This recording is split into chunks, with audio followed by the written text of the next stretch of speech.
40년간 피땀으로 일군 2만여 평의 유기농 농장, 자식들이 제 돈만 바라고 있다면 여러분이라면 어떻게 하시겠습니까? 저를 치매로 조작해서 요양원에 보내려던 자식들의 속셈을 우연히 알게 되었습니다. 지금부터 가슴 아픈 제 이야기 들려드리겠습니다. 영상 시작 전 구독과 좋아요 꼭 부탁드립니다. 감사합니다. 저는 올해로 75살이 된 정한철이라고 합니다. 경기도 양평에서 40년간 유기농 농장을 일구어왔죠. 젊은 시절 저는 평범한 회사원이었습니다. 도시의 콘크리트 숲에서 매일 같은 시간에 출근하고 같은 시간에 퇴근하는 삶이 저를 갉아먹는 느낌이었어요. 아내 영숙과 결혼하고 아이들이 태어나면서 진정 살고 싶은 삶에 대해 고민하기 시작했습니다. 여보, 우리 시골로 내려가서 농사나 짓고 살까요? 어느 저녁 퇴근 후 지친 모습으로 이런 말을 꺼냈을 때 아내는 잠시 놀란 눈빛을 보였지만 이내 따뜻한 미소를 지었습니다. 당신이 정말 원한다면 함께 가요. 그렇게 저희는 경기도 양평의 황무지나 다름없던 땅을 구입했죠. 처음에는 가족들의 반대가 심했습니다. 미쳤냐? 안정된 직장 놔두고 농사를 짓겠다고. 아버지의 호통이 아직도 귓가에 생생합니다. 하지만 저는 고집을 꺾지 않았어요. 유기농에 대한 제 신념은 확고했으니까요. 천몇 년은 정말 힘들었습니다. 농사 경험이 없던 저희 부부는 실패의 쓴맛을 수없이 맛봤죠. 비가 와도 걱정, 가뭄이 들어도 걱정이었습니다. 밤새 서리를 막기 위해 촛불을 켜놓고 밭을 지키던 날들, 폭우로 농작물이 다 쓸려나가 허탈하게 주저앉았던 순간들, 그 모든 시간이 지금의 한철 농장을 만들었습니다. 40년이 지난 지금 제 농장은 2만 평의 대규모 유기농 농장으로 성장했어요. 특히 저희 농장의 토마토와 각종 채소는 서울의 유명 레스토랑에서도 찾는 품질을 자랑합니다. 화학 비료 한 번 사용하지 않고 자연의 순리대로 농사를 지은 결과죠. 3년 전 아내가 암으로 세상을 떠났습니다. 40년 함께 농사 지은 동반자를 잃은 슬픔은 말로 표현할 수 없었어요. 아내가 없는 농장은 생기를 잃은 것 같았습니다. 커다란 빈자리를 저는 더 열심히 일하는 것으로 채우려 했죠. 큰딸 미영은 대학 교수가 되었고 아들 준호는 중소기업 CEO, 작은 딸 수지는 디자이너로 모두 도시에서 성공했습니다. 명절에나 얼굴을 볼 수 있는 자식들이지만 저는 그들이 자신의 길을 찾아 열심히 사는 모습이 자랑스러웠어요. 그런데 요즘 들어 체력이 예전 같지 않음을 느낍니다. 아침에 일어나면 허리가 뻐근하고 무릎은 쑤시고 농사일이 점점 버거워지고 있어요. 오랜 친구 박노인이 찾아와 귀띔해 주었습니다. 한철아, 양평이 서울 근교 힐링 관광지로 뜨면서 땅값이 천정부지로 오르고 있대. 너희 농장도 값어치가 만만치 않을 거야. 땅값이야 오르든 말든 별 관심이 없었지만 이제 누군가에게 농장을 물려줄 때가 되었다는 생각은 듭니다. 자식 중 누구에게 이 농장을 맡길 수 있을까? 평생 일군 이 땅을 지키며 유기농의 가치를 이어갈 사람은 과연 누구일까요? 이런 고민을 하며 자식들을 한자리에 불러 모으기로 결심했습니다. 토요일 오후 세 자녀가 모두 양평농장에 모였습니다. 오랜만에 모인 가족이라 마당에서 바비큐 파티를 준비했죠. 미영이 샐러드를 만들고 수진이 고기를 굽는 동안 저는 농장에서 직접 수확한 채소들을 내놓았습니다. 준호와 그의 아내 윤정은 서울에서 와인을 가져왔고요. 아버지, 오랜만에 가족이 다 모이니 좋네요. 미영이 환하게 웃으며 말했습니다. 저도 덩달아 기분이 좋아졌죠. 하지만 오늘은 단순한 가족 모임이 아니었어요. 중요한 이야기를 나눌 자리였습니다. 식사를 마치고 차를 마시며 편안한 분위기가 조성되었을 때 저는 목을 가다듬었습니다. 오늘 너희를 모두 부른 이유가 있다. 내가 이제 나이가 들었고 농장 일이 예전처럼 쉽지 않구나. 이 농장의 미래에 대해 생각할 때가 온 것 같아. 이 말이 떨어지자마자 세 자녀의 표정이 미묘하게 변했습니다. 특히 준호의 눈빛이 달라졌어요. 평소에는 농사일에 관심 없던 아들의 눈에서 갑자기 빛이 났죠. 아버지,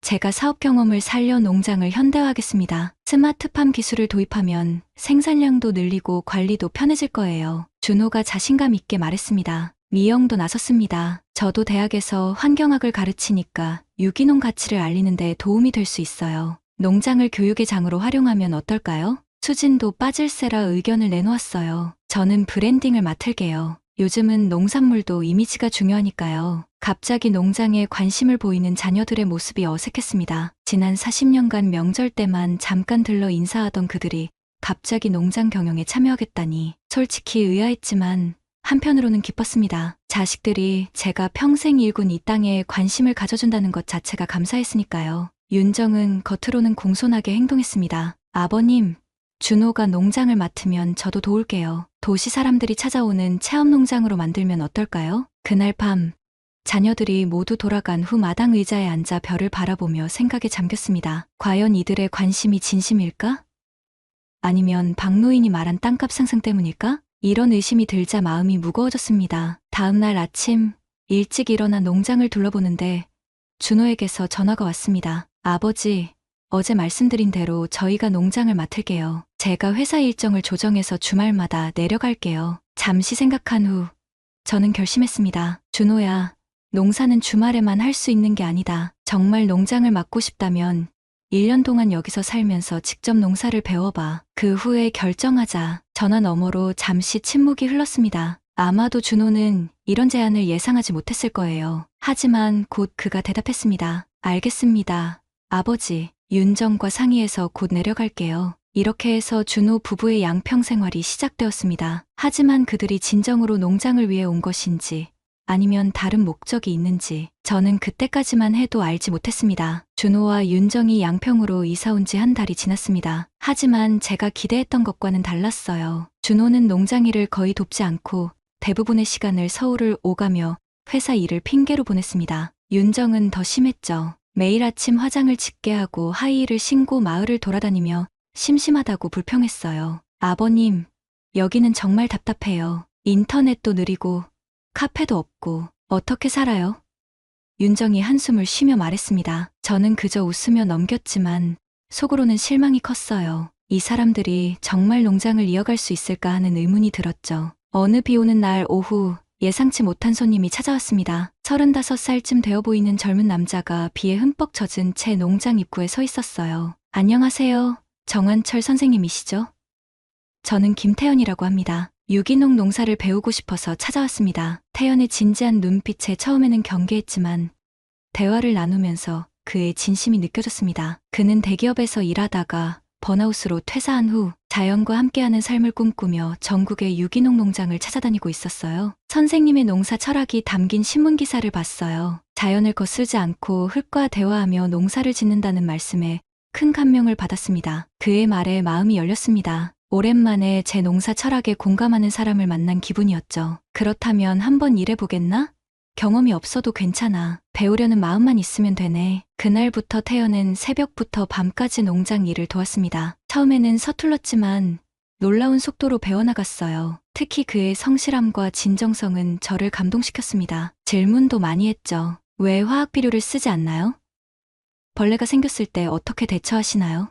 토양 관리는 어떻게 하시나요? 어느 날 태연이 제안했습니다. 선생님, 주말 농장 체험 프로그램을 열면 어떨까요? 도시 사람들이 직접 농사를 체험하고 유기농의 가치를 배울 수 있게요. 처음에는 망설였지만 태연의 열정에 마음이 움직였습니다. 그렇게 한철 농장 주말 체험이 시작되었어요. 놀랍게도 입소문을 타고 방문객이 점점 늘어났습니다. 서울에서 가족 단위로 찾아와 농사일을 체험하고 직접 수확한 채소로 식사를 하며 즐거운 시간을 보냈죠. 준호와 윤정은 농장의 변화를 불편한 눈으로 바라보았습니다. 특히 태연이 저와 가까워지는 것을 못마땅해 했어요. 아버지, 저 청년을 너무 믿지 마세요. 요즘엔 노인들 속이는 사기꾼도 많다던데. 준호가 어느 날 불쑥 말했습니다. 저는 피식 웃었어요. 준호야, 사람을 볼 줄 알아야지. 태연이는 진심으로 농사를 배우고 싶어하는 청년이야. 너처럼 서울 오가면서 스마트폰만 들여다보는 게 아니라 말이다. 준호는 당황한 기색이 역력했지만 더 말을 잇지 못했습니다. 그날 밤 준호와 윤정이 주방에서 나누는 대화가 우연히 제 귀에 들렸어요. 여보,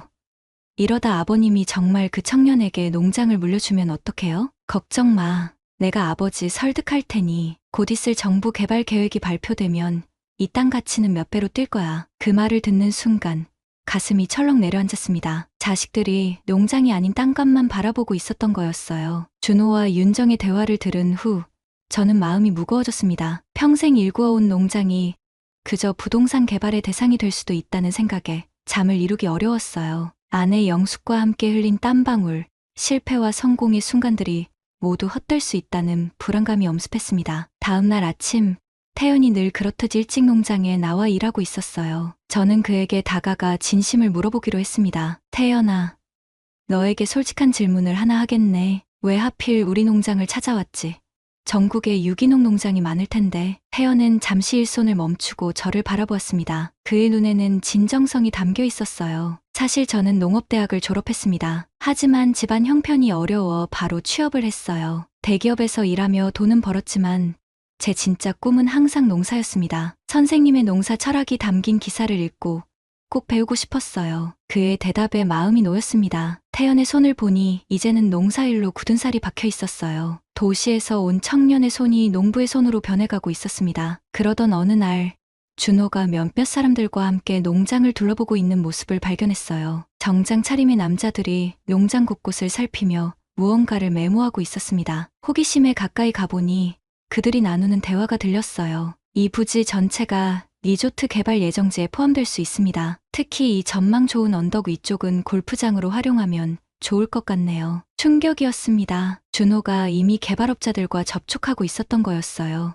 몇십 년간 정성껏 가꾼 땅이 골프장이 될 수도 있다니 가슴이 아팠습니다. 그들이 떠난 후 저는 바로 준호를 불렀습니다. 방금 본 사람들은 누구냐? 준호는 당황한 기색이 역력했지만 곧 태도를 바꿨어요. 아버지, 이건 모두 농장을 더 발전시키기 위한 계획이었어요. 리조트와 연계해서 우리 농산물을 공급하면 안정적인 수익이 생길 거예요. 저는 고개를 가로저었습니다. 준호야, 거짓말하지 마라. 분명히 골프장 이야기를 했어. 내가 평생 일군 땅에 골프장을 만들겠다고?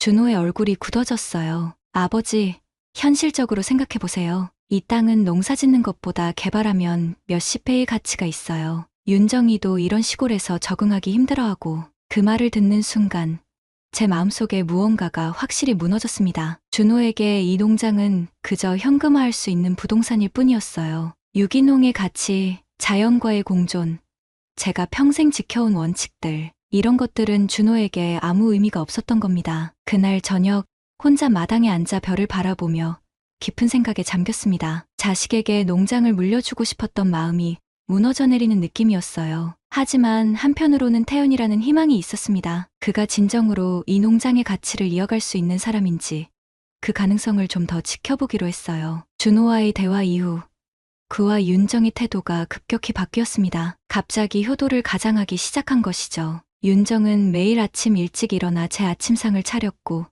준호는 주말마다 서울에서 비싼 선물을 가져왔어요. 고급 건강식품, 수입 과일, 명품 의류까지. 평소 관심 없던 것들이었지만 갑자기 저를 위한다며 챙기기 시작했습니다. 아버지, 이건 요즘 유명한 홍삼이에요. 매일 드시면 건강에 좋대요. 윤정이 환한 미소를 지으며 말했습니다. 하지만 그들의 행동은 너무 뻔해 보였어요. 농장 일은 여전히 태연이 도맡아 하고 있었고 준호는 가끔 농장을 둘러보는 신용만 할 뿐이었죠. 그들의 진심이 의심스러웠지만 저는 침묵을 지켰습니다. 때가 되면 모든 것이 드러날 테니까요. 추석이 다가왔습니다. 모든 자녀들이 양평 농장에 모여 명절을 보내기로 했어요. 미영과 수진도 각자 가족을 데리고 왔죠. 오랜만에 북적이는 농장이 활기찼습니다. 손주들이 뛰어다니고 식구들이 함께 음식을 준비하는 모습이 보기 좋았어요. 명절 차례를 지내고 모두 둘러앉아 담소를 나누는 시간, 준호가 갑자기 목소리를 높였습니다. 아버지,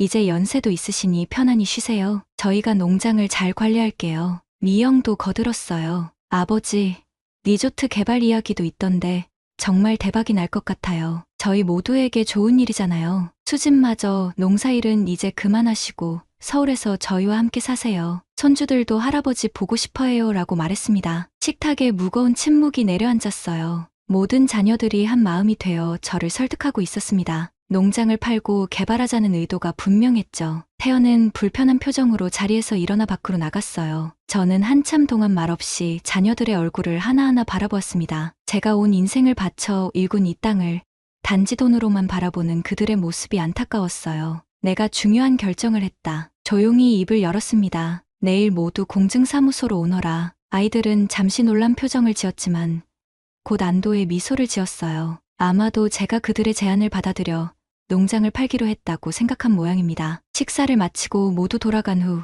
저는 태연을 찾아갔습니다. 그는 농장 끝 벤치에 앉아 별을 바라보고 있었어요. 태연아, 나와 이야기 좀 하자. 저는 제 계획을 설명했습니다. 태연의 눈이 커졌어요. 정말 그렇게 하실 생각이세요? 선생님의 자녀들이. 그래, 내 결정이다. 이 농장은 단순한 부동산이 아니야. 내 인생이고 철학이고 영혼이야. 이걸 지켜줄 사람이 필요해. 태연은 눈시울이 붉어져 고개를 숙였습니다. 선생님의 믿음에 보답하겠습니다. 절대 실망시키지 않을게요. 그날 밤 저는 오랜만에 편안한 마음으로 잠들 수 있었습니다. 내일 일어날 일들이 가슴 아프겠지만 옳은 결정이라는 확신이 들었어요. 다음 날 아침 모든 자녀들이 약속대로 공증사무소에 모였습니다. 미영, 준호, 수진과 그들의 배우자들까지 모두 기대에 찬 표정이었어요. 특히 준호와 윤정은 서로 눈빛을 주고받으며 미소 짓고 있었죠. 아마도 농장 매각 후의 큰돈을 이미 계산하고 있었을 겁니다. 공증인이 입장하고 저는 조용히 서류 가방을 열었습니다. 방 안의 공기가 갑자기 긴장감으로 가득 찼어요. 이 서류는 내가 이미 3개월 전에 준비한 것이다. 제가 말했습니다. 한철 농장의 대부분을 김태연에게 증여하는 증서다. 순간 방 안이 얼어붙었습니다. 준호가 벌떡 일어났어요. 아버지, 농담하시는 거죠? 어떻게 40년 가업을 남에게 줄 수 있습니까? 저는 흔들림 없이 대답했습니다. 준호야, 난 가업을 남에게 준 게 아니다. 진짜 농부에게 준 거야. 넌 이 땅을 단지 돈으로만 봤지만 태연이는 이 땅의 가치를 알아. 준호의 얼굴이 붉게 달아올랐습니다. 윤정은 충격의 손으로 입을 가리고 있었죠. 미영과 수진도 어찌할 바를 모르는 표정이었습니다. 아버지, 이건 말도 안 돼요. 저희가 자식인데 어떻게 남에게. 미영이 떨리는 목소리로 말했습니다. 저는 침착하게 다른 서류를 꺼냈어요. 이건 더 놀라운 소식일 수도 있겠구나. 나는 너희 모든 대화를 녹음해왔다. 버튼을 누르자 녹음기에서 소리가 흘러나왔습니다. 준호와 윤정이 농장을 팔아 돈을 챙기려는 계획, 저를 요양원에 보내려는 대화, 심지어 제 치매 증상을 조작하려던 계획까지 모든 것이 고스란히 담겨 있었어요. 이게 무슨? 수진이 놀란 눈으로 준호를 바라보았습니다. 준호는 말문이 막힌 듯 했어요. 윤정은 울음을 터뜨렸습니다. 이건 오해예요, 아버님. 저는 고개를 저었습니다. 오해가 아니야. 너희가 실제로 한 말이다. 자식이라도 나를 속이고 평생 일군 땅을 팔아먹으려 했다면 더 이상 자식이 아니다. 공증인이 절차를 진행했고 저는 차분히 서명을 마쳤습니다. 농장의 70%는 태연에게 증여되었고 나머지 30%는 이미 매각되어 제주도에 새 보금자리를 마련했다는 사실도 밝혔어요. 그럼 저희는요?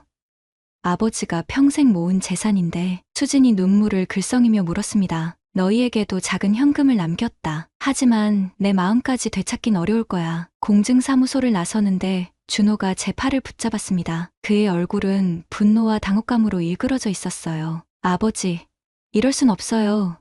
우리가 40년 동안 아버지 옆에 있었잖아요. 그 사람이 뭔데요? 40년? 넌 명절에나 얼굴 비추던 아들이었다. 태연이는 단 몇 개월 만에 내 마음을 얻었어. 진심은 시간이 아니라 행동으로 증명되는 거야. 한숨을 내쉬며 저는 덧붙였습니다. 내가 늙었다고 바보 취급하지 마라. 내 인생은 내가 결정해. 그날 저녁 양평농장에서의 마지막 밤을 보냈습니다. 마당에 앉아 별을 바라보며 아내 영숙과 함께했던 시간들을 떠올렸어요. 무척 아팠지만 동시에 홀가분했습니다. 드디어 진실이 드러났고 새로운 시작을 할 수 있게 되었으니까요. 태연이 차 한 잔을 들고 조용히 다가왔습니다. 선생님, 정말 괜찮으신가요? 괜찮다. 오히려 후련하구나. 진실은 언젠가 드러나는 법이니까. 태연은 고개를 숙였습니다. 선생님의 믿음에 보답하겠습니다. 한철 농장의 가치를 지켜나가겠습니다. 별이 빛나는 밤하늘 아래 평생을 바친 땅에 작별을 고하며 내일의 새 출발을 기약했습니다. 제주도에 정착한 지 3달이 지났습니다. 바다가 보이는 작은 집에서 텃밭을 가꾸며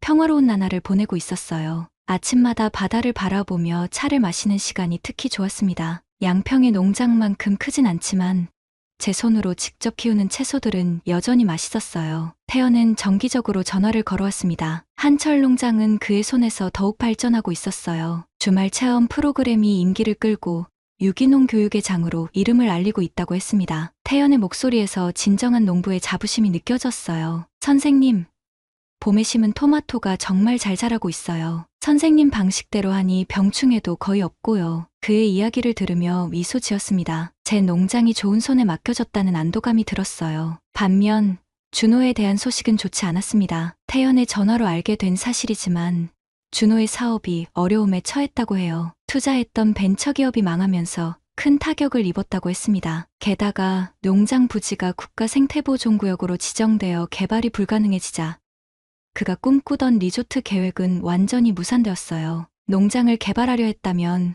큰 손해를 봤을 거예요, 선생님. 정부에서 이 지역을 보호구역으로 묶어버렸거든요. 태연의 말을 들으며 쓴웃음을 지었습니다. 이 또한 운명이었을까요? 준호가 그토록 바라던 개발 계획이 물거품이 되다니 미영과 수진으로부터도 연락이 왔습니다. 처음에는 서툴게 사과하는 내용이었어요. 특히 수진은 진심으로 반성하는 기색이 역력했습니다. 아버지, 정말 죄송해요. 저희가 무슨 생각으로 그랬는지 농장의 소중함을 몰랐어요. 미영도 비슷했습니다. 아버지의 인생을 돈으로만 계산한 것이 정말 부끄러워요. 언제든 찾아뵈어도 될까요? 두 딸에게는 약간의 여지를 두었지만 준호와는 선을 그었습니다. 그가 계획했던 일들이 너무 깊은 상처를 남겼으니까요. 어느 비 오는 날 오후 예상치 못한 손님이 찾아왔습니다. 윤정이었어요. 화려한 옷차림이 아닌 소박한 차림으로 비에 젖은 채 제 문 앞에 서 있었습니다. 아버님, 죄송합니다. 도움이 필요해요. 그녀의 목소리가 떨렸습니다. 집 안으로 들어온 윤정은 울면서 이야기했어요. 준호 오빠 사업이 완전히 망했어요. 빚도 많고 저희가 잘못했어요. 그녀의 눈물에 마음이 조금 흔들렸습니다. 자식이니까요. 아무리 잘못했어도 피는 못 속이는 법이죠. 그래. 어떻게 도와주면 좋을까? 윤정의 얼굴에 희망이 스쳤습니다. 정말요? 저희에게 좀 도와주실 수 있으세요? 당장은 어렵지만 준호가 진심으로 반성한다면 생각해볼게. 윤정은 거듭 감사하다며 화장실을 찾았습니다. 그녀가 없는 동안 문득 불안한 감정이 들었어요. 평소와 달리 윤정의 행동이 어딘가 이상했습니다. 그래서 슬그머니 일어나 그녀의 가방을 살펴보았어요. 그 안에는 제 집의 도면과 금고 위치가 표시된 메모가 있었습니다. 가슴이 철렁 내려앉았어요. 또 다시 속임수였던 겁니다. 며칠 전 태연의 제안으로 집 곳곳에 설치해둔 소형 CCTV가 생각났습니다. 혹시 모를 상황을 대비해서였는데 정말 필요한 순간이 온 것이었죠. 윤정이 화장실에서 나온 후 저는 평소와 같이 행동했습니다. 차를 마시며 담소를 나누다가 잠시 부엌에 간 사이 윤정은 재빨리 거실을 뒤지기 시작했어요. 서랍장을 열고 책장 뒤를 살피고 모든 행동이 CCTV에 고스란히 담겼습니다. 부엌에서 그녀의 행동을 모니터로 지켜보며 깊은 한숨을 내쉬었습니다. 자식들의 탐욕이 이 정도일 줄은 몰랐어요. 아내 영숙이 살아있었다면 얼마나 가슴 아파했을까요? 윤정이 떠난 후 곧바로 태연에게 전화의 상황을 설명했습니다. 이제는 법적 대응을 준비해야 할 때가 왔다고 생각했어요. 선생님, 제가 바로 변호사를 소개해드릴게요. 이런 행동은 확실히 처벌받아야 합니다. 그날 밤 바다를 바라보며 생각했습니다. 자식에 대한 사랑과 배신의 아픔 사이에서 마음이 무거웠지만 옳은 일을 하고 있다는 확신이 들었어요. 때로는 가족이라도 단호하게 선을 그어야 하는 법이니까요. 윤정의 배신을 증거로 확보한 후 저는 준호 부부와 완전히 절연하기로 결심했습니다. 변호사의 조언에 따라 법적 조치를 취했고 준호 부부는 사기 미수 혐의로 조사를 받게 되었어요. 비록 가슴 아픈 일이었지만 이것이 그들에게도 필요한 교훈이라 생각했습니다. 한편 태연은 한철농장을 친환경 교육농장으로 발전시켜 나갔습니다. 학교에서 단체로 견학을 오기도 하고 도시 사람들이 주말마다 찾아와 농사 체험을 하는 명소가 되었어요. 특히 태연이 제 농사 철학을 기록한 책 흙과 대화하는 농부가 출판되어 베스트셀러가 되었습니다. 선생님, 방송국에서 다큐멘터리를 찍고 싶다고 연락이 왔어요. 선생님의 40년 농사 이야기를 다루고 싶대요. 태연의 전화를 받으며 웃음이 났습니다. 제가 그저 땀 흘려 일한 것뿐인데 이제 와서 주목받는다니 참 아이러니했습니다. 다큐멘터리가 방영된 후 미영과 수진이 제주도를 찾아왔습니다. 두 딸의 표정에는 깊은 반성의 기색이 역력했어요. 아버지, 방송 봤어요. 아버지가 얼마나 대단한 분인지 새삼 깨달았어요. 미영이 눈물을 글썽이며 말했습니다. 수진도 덧붙였어요. 죄송해요. 아버지, 저희가 너무 어리석었어요. 돈보다 중요한 가치가 있다는 걸 몰랐어요. 특히 수진은 자신의 딸 유진이가 할아버지처럼 농부가 될래요라고 말했다며 깊은 감동을 받았다고 했습니다. 이 말을 들으니 가슴이 따뜻해졌어요. 비록 아픔이 있었지만 제 삶의 가치가 손주에게 전해진다는 것이 큰 위안이 되었습니다. 사람의 진심은 결국 드러나는 법이란다. 저는 미영과 수진의 손을 잡으며 말했어요. 완전히 용서하기에는 아직 시간이 필요했지만 화해의 첫걸음을 내딛기로 했습니다. 그로부터 몇 주 후 준호도 찾아왔습니다. 그는 완전히 망가진 모습이었어요. 사업은 파산하고 윤정과는 이혼 소송 중이었으며 빚에 쫓기는 신세가 되었다고 했습니다. 아버지, 제가 정말 큰 잘못을 했습니다. 용서해 주세요. 준호는 무릎을 꿇고 울었습니다. 마음이 아팠지만 단호했어요. 용서는 했다. 하지만 신뢰는 회복되지 않았다. 내 인생은 내가 책임져야 할 거야. 준호의 눈에 절망이 스쳤지만 이내 고개를 끄덕였습니다. 이해합니다. 제가 다시 시작해 보겠습니다. 언젠가는 아버지의 믿음을 되찾고 싶어요. 계절이 바뀌고 제주도의 삶은 점점 편안해졌습니다. 작은 텃밭에서 키운 채소로 밥상을 차리고 바다를 바라보며 명상하는 시간이 행복했어요. 태연은 한 달에 한 번씩 찾아와 농사에 대한 이야기를 나누고 직접 키운 유기농 작물을 가져왔습니다. 수진의 딸 유진이는 방학 때마다 제주도 할아버지를 찾아왔습니다. 함께 텃밭을 가꾸고 농사 이야기를 들려주는 시간이 제게는 가장 큰 위안이 되었어요. 유진이의 맑은 눈빛에서 미래의 희망을 보았습니다. 할아버지, 저도 나중에 커서 유기농 농부가 될 거예요. 할아버지처럼요. 그 말에 가슴이 벅차올랐습니다. 제 삶의 가치가 다음 세대로 이어진다는 것이 얼마나 큰 축복인지 모릅니다. 어느 저녁 바다가 보이는 테라스에 앉아 석양을 바라보며 생각했습니다. 인생이란 참 묘한 것이구나. 자식들에게 물질적 유산을 남기려 했지만 결국 더 중요한 것은 가치관과 철학이었어요. 진정한 부는 돈이나 땅이 아니라 정직과 진심으로 일군 것들이었습니다. 영수가, 보고 있니?